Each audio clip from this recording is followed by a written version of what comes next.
Olá, nós aqui novamente na Excelência Vinhos em Campinas. Eu estou com a Ana Paula, que é sommelier da casa.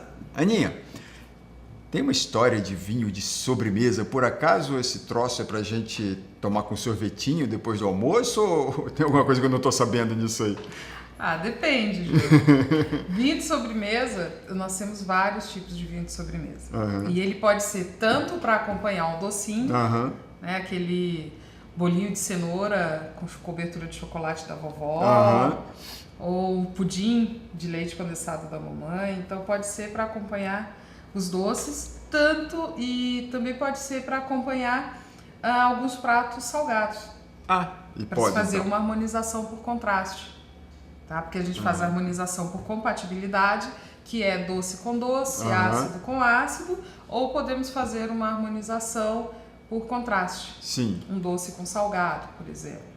E qual é a característica principal do vinho de sobremesa? Uma das principais características do vinho de sobremesa é o teor de açúcar. 90% deles são doces, mas encontramos alguns que não são doces. Tem vinho de sobremesa que não é doce. Chegaria ao ponto de parecer com um vinho normal? Não, porque ele tem uma característica diferente. Muitas vezes, quando ele não é doce, ele tem um toque de oxidação. Tá. Que aí seria, ele fica um vinho do Porto sem doce. Certo. Sem açúcar. Aí ele ficaria aquele toquezinho de vinho do Porto, porém sem açúcar. Tá. O paladar, o saborzinho. O paladar do vinho do Porto. Menos doce. Porém seco. Quando você falou do Porto, por exemplo, quando eu penso num Porto, eu penso num vinhozinho quase no lugar do licor. É como eu uso. Sim. Mas e o vinho de sobremesa teria esse papel? Não, nem sempre. O vinho do Porto, sim. Nós temos até aqui um exemplar. O vinho do Porto, todo mundo está acostumado, depois que terminou a refeição, se comeu a sobremesa, tomou o cafezinho, vamos usar como um digestivo. No lugar do digestivo, muita gente usa o vinho do Porto. Agora, o vinho de sobremesa, o Porto é considerado um vinho de sobremesa? Sim, ele também é considerado um vinho de sobremesa. Ao invés de tomar um destilado como digestivo depois de toda a refeição, se utiliza o vinho do Porto. Voltando aos vinhos de sobremesa, nós temos outras variações. Eles também têm a diferença entre brancos, tintos? Sim, eu coloquei alguns aqui para a gente ter uma base, para ver essa diferença. Por exemplo, este é um dos vinhos de sobremesa mais famosos.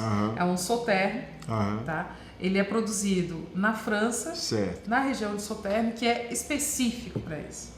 É uma garrafinha bonitinha, 375 ml, tá? Não é um vinho muito barato, porque ele tem um método de produção diferente.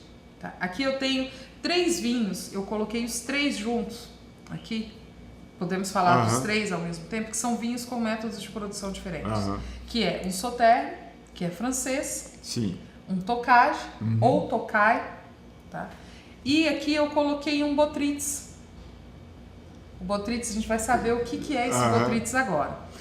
O Chateau do Levant, que é um vinho um Sauternes, vinho de sobremesa, e este vinho australiano, eles têm uma característica, uma característica em comum. Eles são produzidos com uvas botritizadas. O que é isso? Queria saber. O Botrytis, que é chamado Botrytis cinerea, é um fungo que ataca a uva enquanto ela ainda está no cachinho lá. Ele ataca a uva e o que acontece? Ele vai retirando todo o líquido da uva e ela vai secando e vai aumentando a concentração de açúcar.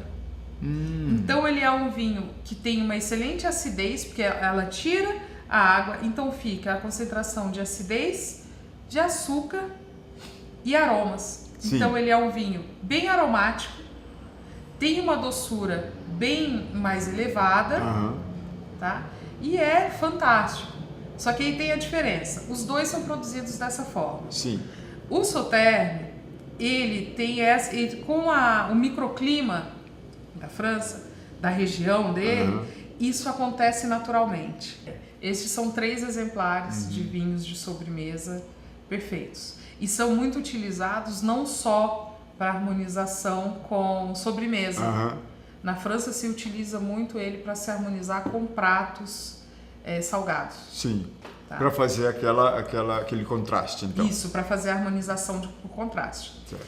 O mais comum que nós encontramos, além do vinho do Porto, que a gente já falou um pouco, este aqui, o Late Harvest, a uva fica um pouco mais de tempo na parreira. Sim.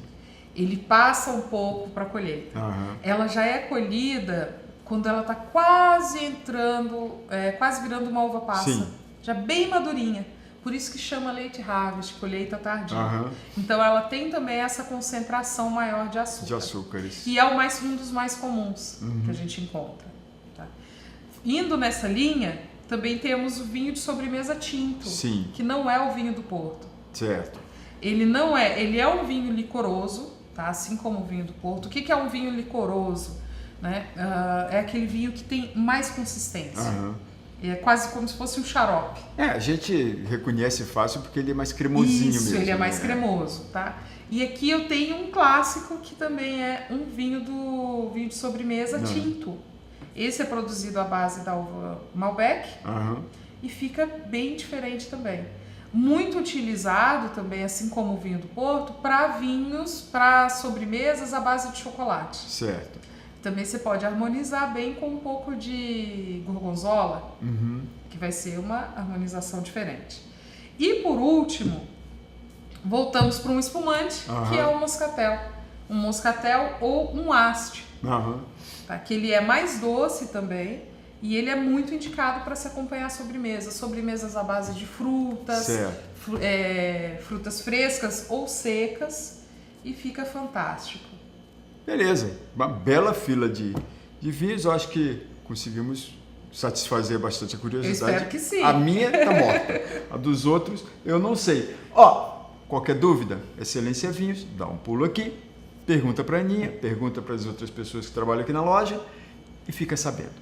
Por enquanto, vinho de sobremesa é só. A gente volta depois com mais assunto. Até semana que vem. Tchau, gente.